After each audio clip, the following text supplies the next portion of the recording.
Class 4 তার সাহিত্যের কথাকলি যে রয়েছে বইটি, ওই বইটির একটি কবিতা রয়েছে, প্রভাত বলে কবিতা। এটাকেই আমরা একটু আলোচনা করব। বহুদিন আগের লেখা হয়েছে এই কবিতা, বহু পরিচিত এক কবিতা, প্রভাত কবিতা, মদন মোহন তর্কালঙ্কারের কবিতা। নদিয়া জেলাতে এই কবি জন্মগ্রহণ করেন, মদন মোহন তর্কালঙ্কার। তিনি তার 1817 খ্রিস্টাব্দে জন্মগ্রহণ করেন। তার পিতার নাম আমরা জানতে পারি রামধন চট্টোপাধ্যায়, এবং সংস্কৃত কলেজের ছাত্র তিনি ছিলেন এবং ঈশ্বরচন্দ্র বিদ্যাসাগরের সতীর্থ ছিলেন। অসাধারণ কবিত্ব শক্তির জন্য সংস্কৃত কলেজের অধ্যাপক মণ্ডলী এই আমাদের কবি মদনমোহন যে তর্কালঙ্কার রয়েছেন, ওনাকে কাব্য রত্নাকর বলে উপাধি একটা দেন, এবং তার বন্ধুরা, মদনমোহন তর্কালঙ্কারের বন্ধুবর্গ তাকে তর্কালঙ্কার উপাধিতে ভূষিত করেন।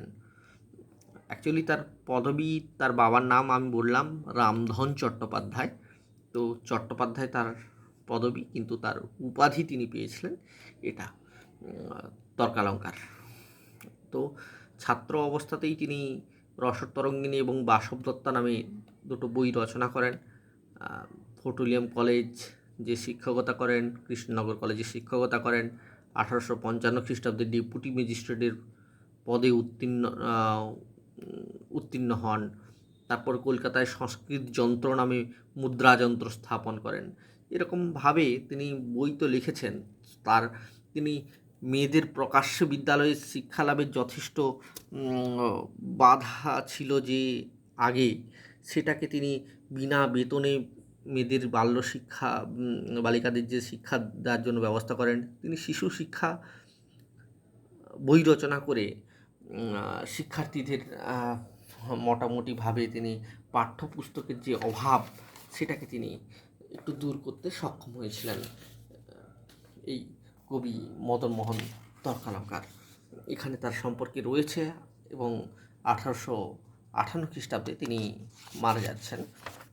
আমরা একদম কবিতার অত বেশি কিছুতে যাচ্ছি না, আমরা লাইন ধরে ধরে আলোচনা ক্লাস করেছি। আমরা জাস্ট বিষয়বস্তু যেটা রয়েছে বা সরলার্থ করলে যেটা দাঁড়ায় সেটুকুই আমি বলে যাচ্ছি। পাখি সব করে রব রাতি পোহাইল, অর্থাৎ কি, রাত শেষ হয়েছে, পাখিরা ডাকাডাকি করছে এবং যেন সবাইকে জাগিয়ে তুলছে। কাননে কুসুমকলি সকলই ফুটিল, কাননে অর্থাৎ বাগানে সব ধরনের ফুল ফুটেছে। তারপরের লাইন, রাখাল গরুর পাল লয়ে যায় মাঠে, শিশুগণ দেয় মন নিজ নিজ পাঠে।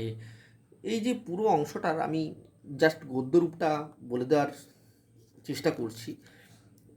প্রথমে বললাম যে রাত শেষ হয়েছে, পাখিরা ডাকাডাকি করে সবাইকে তুলে দিতে চাইছে ঘুম থেকে। ফুলের বাগানে সব ধরনের ফুল ফুটেছে। রাখাল গরুর পাল নিয়ে মাঠে চড়াতে যাচ্ছে। শিশুরা নিজের নিজের পড়াশোনায় মন দিচ্ছে। মালতী ফুলের গন্ধে মৌমাছিরা মধুর লোভে এসে হাজির হয়েছে। আকাশে রাঙা সূর্য উঠেছে, সেই সূর্যের আলোয় সকলের মন আনন্দে ভরে উঠেছে। সকালে ঠান্ডা বাতাস বইছে। এই সময় কি হচ্ছে, এই যে ঠান্ডা বাতাস জড়ছে, শরীর জুড়িয়ে যাচ্ছে, শীতল হচ্ছে। এই সময় পাতায় পাতায় রাতের যে শিশির সেটা পড়ছে। কবি শিশুদের তাড়াতাড়ি মুখ ধুয়ে জামা কাপড় পরে নিয়ে পড়তে বসার কথা বলছেন। আবার বলছেন তারা যেন নিজের পড়ায় মন দেয়। অর্থাৎ প্রভাত কবিতায় ভোরবেলার একটা দৃশ্য বর্ণনা করেছেন তিনি। ভোর হতেই চারিদিকে পাখির কাকলি দেখা দিচ্ছে, একটা গ্রাম বাংলার চিত্র সকালের ফুটে উঠছে। রাখাল গরুর বালক নিয়ে যাচ্ছে, আবার শিশুরা পড়তে বলা হচ্ছে। অর্থাৎ প্রাকৃতিক পরিবেশের সঙ্গে প্রাকৃতিক নৈসর্গিক যে সৌন্দর্য, তার সঙ্গে বাস্তব জীবনের একটা মেলবন্ধন ঘটিয়ে তুলেছেন এই কবিতার মধ্য দিয়ে। এই যে কবিতার নামকরণ দিক যেটা সাহিত্যের একটা গুরুত্বপূর্ণ দিক, সেটাও সার্থক আমরা বলতে পারি। কারণ পুরো অংশ জুড়েই রয়েছে কবিতায় প্রভাত কবিতার বর্ণনা, সেই কারণেই আমরা বলতে পারি প্রভাত কবিতার নামকরণ সার্থক। এ বিষয়ে বিশদ আলোচনা আমরা ক্লাসে করব এবং আলোচনাও করব।